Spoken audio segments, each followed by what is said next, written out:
Dan salam sehat untuk kita semua.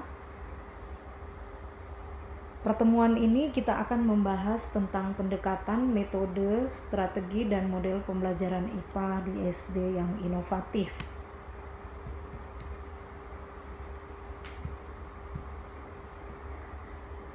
Kita tahu bersama bahwa sebelum melakukan kegiatan pembelajaran di dalam kelas, guru tentunya memikirkan segala yang akan dilakukan di dalam kelas.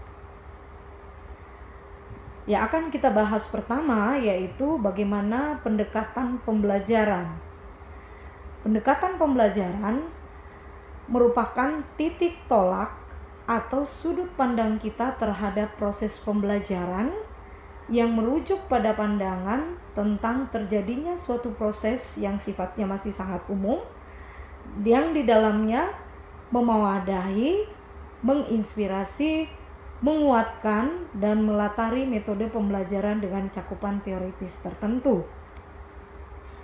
Pendekatan pembelajaran yang dimaksud di sini yaitu pendekatan konsep, di mana pendekatan konsep merupakan pendekatan yang mengajarkan secara langsung bagaimana menyajikan konsep tanpa memberi kesempatan kepada siswa untuk menghayati bagaimana konsep itu diperoleh. Yang kedua, pendekatan proses. Pendekatan proses yang dimaksud di sini merupakan pendekatan pengajaran yang memberi kesempatan kepada siswa untuk ikut menghayati proses penemuan atau penyusunan suatu konsep sebagai suatu keterampilan proses. Dalam pendekatan proses ini, siswa tidak hanya belajar dari guru, tetapi juga dari sesama temannya dan dari orang-orang atau sumber di luar dari sekolahnya. Berikutnya, kita akan melihat strategi pembelajaran. Strategi pembelajaran di sini merupakan suatu kegiatan pembelajaran yang harus dikerjakan guru dan siswa agar tujuan pembelajaran dapat dicapai secara efektif dan efisien. Adapun strategi yang dimaksud dalam pembelajaran ini adalah strategi exposition atau biasa disebut dengan strategi pembelajaran langsung. Strategi langsung di sini, bahan pelajaran disajikan kepada siswa dalam bentuk jadi dan siswa dituntut untuk menguasai bahan tersebut. Kemudian, strategi ini juga materi pelajaran disajikan begitu saja kepada siswa, kemudian siswa tidak dituntut untuk mengolahnya. Kewajiban siswa adalah menguasainya secara penuh. Itu yang dimaksud dengan strategi exposition atau pembelajaran atau strategi langsung. Berikutnya, strategi pembelajaran individual. Strategi pembelajaran individual, siswa bekerja secara mandiri. Jadi, kecepatan, kelambatan, dan keberhasilan pembelajaran sangat ditentukan oleh kemampuan individu siswa yang bersangkutan. Bahan pelajaran serta bagaimana mempelajarinya didesain untuk belajar sendiri. Misalnya, siswa belajarnya menggunakan modul. Berikutnya, metode pembelajaran.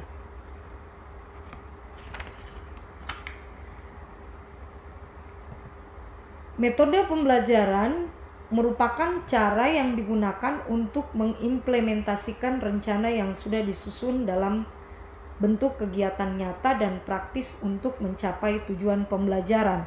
Kita tahu bersama bahwa metode digunakan untuk merealisasikan strategi yang telah ditetapkan. Keberhasilan implementasi strategi pembelajaran sangat tergantung pada cara guru menggunakan metode pembelajaran. Karena suatu strategi pembelajaran hanya mungkin dapat diimplementasikan melalui penggunaan metode pembelajaran dengan baik dan benar. Berikutnya, metode-metode yang dimaksud di sini adalah metode ceramah, metode diskusi,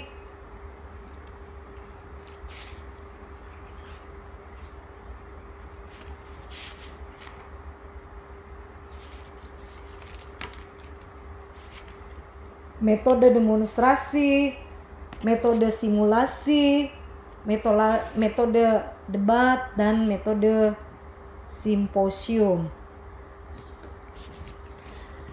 Teknik pembelajaran.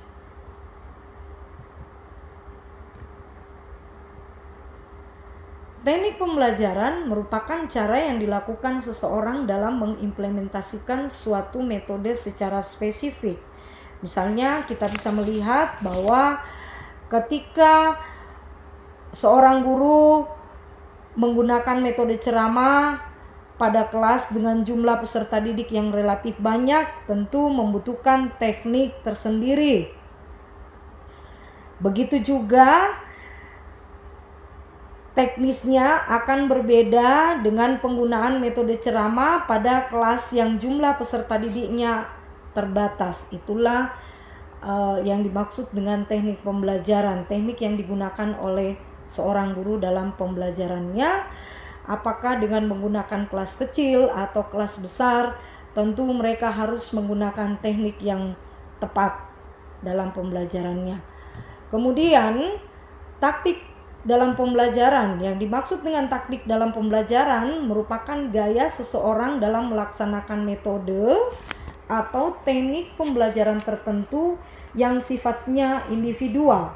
Misalnya, ada dua orang guru yang sama-sama menggunakan metode ceramah, tetapi dalam penyajian materinya, yang satu cenderung banyak diselingi humor, dan yang satu dalam penyajian materinya kurang memiliki rasa humor.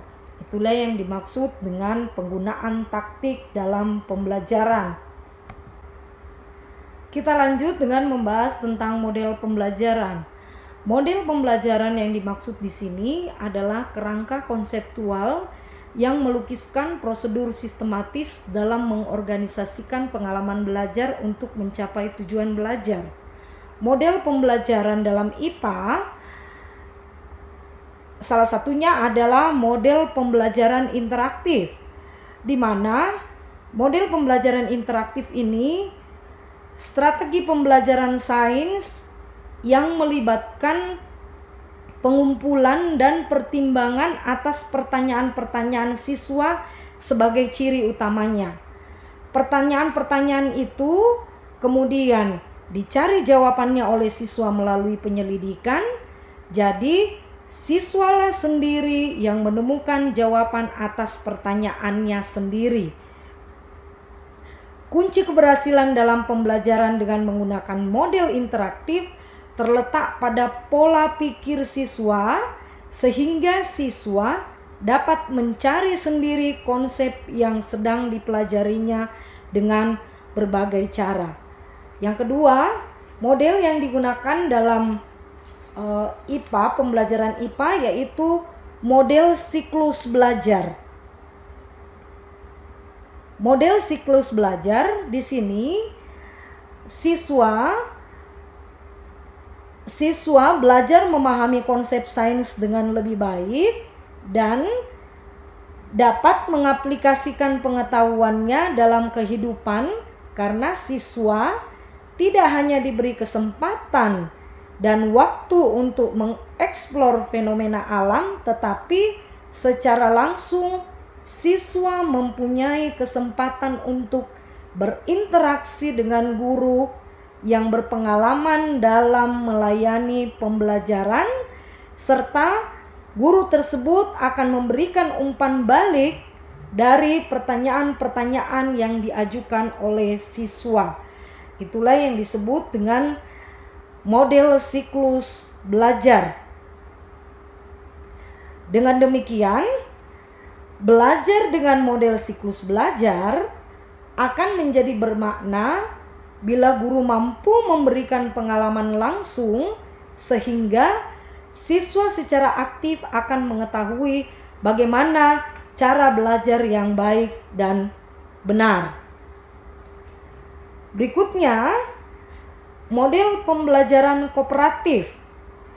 Model pembelajaran kooperatif dalam pembelajaran IPA merupakan strategi belajar mengajar yang menekankan pada sikap atau perilaku bersama dalam bekerja, kemudian membantu di antara sesama dalam struktur kerjasama yang teratur dalam kelompoknya. Pada pembelajaran kooperatif, keberhasilan belajar tidak hanya tergantung dari guru dan kemampuan individu secara utuh, tetapi juga dari pihak yang terlibat dalam pembelajaran tersebut.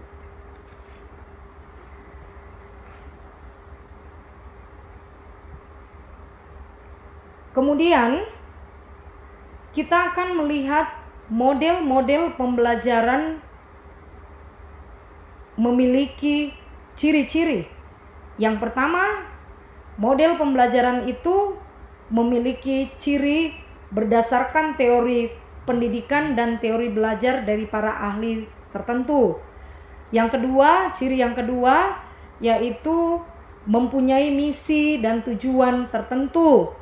Kemudian yang ketiga, model-model pembelajaran itu dapat dijadikan pedoman untuk perbaikan kegiatan belajar mengajar di kelas.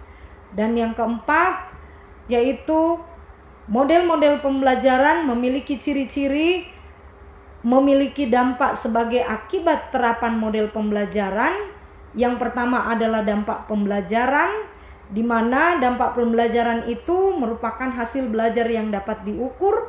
Kemudian yang kedua, ada yang dimaksud dengan dampak pengiring, yaitu hasil belajar jangka panjang. Di atas kita sudah melihat bagaimana model-model pembelajaran memiliki ciri-ciri. Nah, sekarang kita akan membahas bagaimana memilih metode belajar untuk pembelajaran IPA. Yang pertama, yang kita harus perhatikan adalah metode belajar itu hendaknya sesuai dengan tujuan pembelajaran. Maksudnya, kita sudah mengenal adanya tujuan pembelajaran.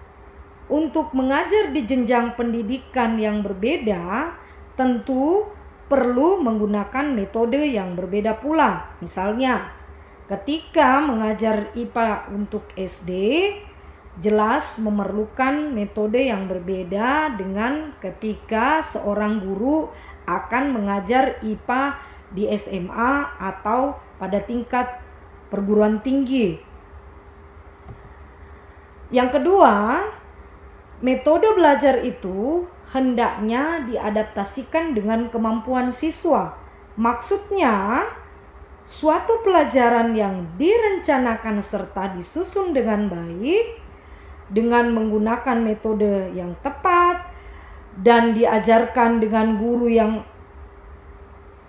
amat mahir, hampir tidak akan berguna apabila siswa tidak dapat mengikutinya dengan baik. Berikutnya, metode belajar hendaknya sesuai dengan psikologi belajar. Maksudnya, dalam hubungannya dengan psikologi belajar, seringkali kita mengabaikan dua hal yang penting. Hal yang pertama yang dimaksud adalah pengulangan secara berkala dan pemberian pengalaman langsung. Sejalan dengan pemberian pengalaman langsung, sangat erat kaitannya dengan bagaimana mengajarkan IPA di sekolah dasar dengan baik dan benar. Berikutnya, metode belajar itu hendaknya disesuaikan dengan bahan pengajaran. Bahan pengajaran yang dimaksud di sini kiranya dapat kita mengerti bahwa metode pelajar untuk mata pelajaran yang satu tentu berbeda dengan mata pelajaran yang lain. Bahkan pengajaran dapat dianggap sebagai pedoman untuk menentukan metode mengajar yang akan kita gunakan. Berikutnya, metode belajar hendaknya disesuaikan dengan alokasi waktu dan sarana prasarana yang tersedia. Mengajarkan suatu topik bahasan secara ideal, kita sebagai guru jangan pernah lupa membatasi diri dengan ketersediaan waktu yang telah ditetapkan dan juga harus selalu mempertimbangkan ketersediaan sarana dan prasarana pembelajaran yang akan kita gunakan. Berikutnya adalah metode belajar hendaknya disesuaikan dengan pribadi guru. Maksudnya, metode yang digunakan seorang guru tidak perlu sama dengan metode yang digunakan oleh guru lain. Akan tetapi, metode mengajar perlu disesuaikan dengan kemampuan dan kesiapan para siswa yang akan menerima materi pembelajaran. Nah, ada beberapa hal yang penting yang perlu diperhatikan ketika kita akan membelajarkan IPA. Yang pertama yaitu bagaimana seorang guru mampu mengembangkan rasa ingin tahu siswanya. Rasa ingin tahu yang dimaksud di sini merupakan sikap positif yang harus ditumbuhkan pada diri anak-anak. Maksudnya, terkadang siswa SD memberikan pertanyaan-pertanyaan yang begitu banyak pada gurunya dan guru merasa jenuh untuk menjawab pertanyaan tersebut. Padahal guru tidak mengetahui bahwa ternyata pertanyaan-pertanyaan yang ditanyakan anak pada dasarnya adalah ungkapan rasa ingin tahu mereka. Oleh karena itu, dalam membelajarkan IPA, semestinya IPA itu bisa mengembangkan rasa ingin tahu siswa. Sebab dalam IPA terdapat bermacam-macam fenomena menarik yang secara alamiah akan merangsang rasa ingin tahu siswa. Yang kedua, bagaimana seorang guru mengembangkan keterampilan proses. Keterampilan proses yang dimaksud di sini adalah bagaimana hendaknya siswa diberikan kesempatan sebanyak-banyaknya dan seluas-luasnya mendapatkan pengalaman langsung untuk menggunakan keterampilan proses.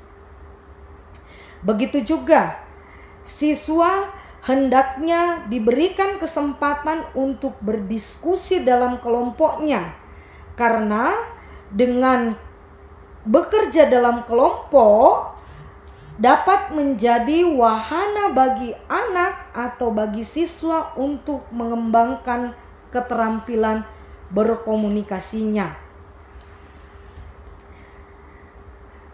Begitu juga dengan siswa itu hendaknya diberi kesempatan untuk menjelaskan proses bagaimana mereka sampai pada suatu pendapat atau gagasan, sehingga dengan sendirinya guru mendapatkan informasi mengapa siswa berpendapat tertentu. Langkah ini dapat membantu guru untuk memahami cara berpikir siswa. Begitu juga dengan siswa ketika diberi kesempatan dalam keterampilan, mengembangkan keterampilan prosesnya, hendaknya siswa itu didorong untuk mengulas dan meninjau kembali apa yang telah mereka lakukan, supaya mereka menyadari kelemahan dan kelebihan apa yang telah mereka lakukan dalam mengikuti proses pembelajaran IPA di kelas. Berikutnya, hal yang perlu diperhatikan adalah bagaimana seorang guru mampu menumbuhkan kesadaran lingkungan pada siswanya. Kita tahu bersama bahwa pada saat mengkaji konsep-konsep dasar IPA, guru hendaknya bisa mengaitkan konsep-konsep tersebut dengan usaha pelestarian lingkungan. Misalnya, dengan melibatkan siswa dalam memelihara kebun sekolah, dengan menangani sampah di sekolah, menjaga kebersihan di sekolahnya. Begitu juga dengan pengembangan kecakapan hidup. Pengembangan kecakapan hidup yang dimaksud di sini bahwa guru ketika mengajarkan IPA maka harus membekali siswa dengan kecakapan yang diperlukan dalam hidup atau biasa disebut dengan life skills. Life skill, sehingga nantinya mereka bisa mengatasi masalah-masalah yang dihadapi dalam kehidupan sehari-hari ketika mereka telah menjalani kehidupannya. Berikutnya, pengembangan hands-on dan minds-on. Pengembangan yang dimaksud di sini mengaktifkan tangan-tangan, kemudian mengaktifkan cara berpikir.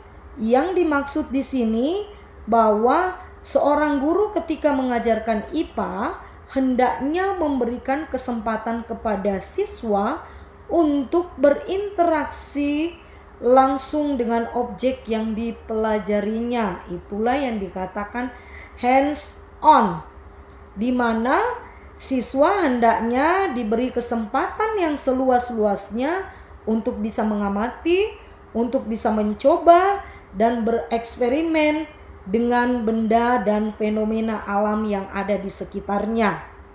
Dengan demikian, pengalaman berinteraksi langsung dengan objek bukan hanya membantu siswa untuk belajar, tetapi juga memberikan kesan yang mendalam yang bisa bertahan cukup lama. Begitu juga dengan ketika guru membelajarkan IPA, hendaknya guru tersebut mendorong siswa untuk memikirkan objek dan fenomena alam yang ada di sekitarnya. Dengan sendirinya, maka itulah yang disebut dengan minds on. Dalam kegiatan minds on, hendaknya juga siswa diberi dorongan untuk berpikir, sehingga siswa bukan sekedar bermain tanpa berusaha memikirkan hal-hal yang sedang diamati pada lingkungan sekitarnya. Dan yang terakhir adalah bagaimana seorang guru harus memperhatikan tentang pengembangan kreativitas peserta didiknya. Yang dimaksud dengan mengembangkan kreativitas anak didik, kita tahu bersama bahwa apabila kita menginginkan agar siswa-siswa kita itu berhasil dalam hidupnya kelak, maka kita perlu memikirkan bekal apa yang mereka perlukan. Oleh karena itu, kreativitas merupakan salah satu bekal yang mutlak diperlukan anak agar mereka berhasil dalam kehidupannya kelak. Mengapa dikatakan demikian? Sebab dengan kreativitas itu maka ada pemikiran-pemikiran baru, ada ide-ide baru yang akan menjadi kunci keberhasilan mereka. Dan juga kreativitas itu merupakan kemampuan untuk menemukan hubungan baru, kemudian melihat sesuatu dari sudut pandang yang berbeda, dan membuat kombinasi baru dari beberapa konsep yang telah dikuasai. Dengan demikian, kreativitas akan menghasilkan penemuan dan karya-karya yang inovatif. Oleh karena itu, mata pelajaran IPA merupakan pelajaran yang sangat tepat untuk mengembangkan kreativitas anak, sebab dari pelajaran IPA memberikan dasar-dasar pengetahuan dan keterampilan yang berkaitan erat dengan kreativitas. Demikianlah pemaparan materi yang dapat disampaikan pada pertemuan ini. Untuk materi lanjutan tentang jenis-jenis strategi, pendekatan, metode, model, serta tahapan-tahapan pembelajarnya akan disampaikan pada pertemuan selanjutnya. Sekian dan terima kasih.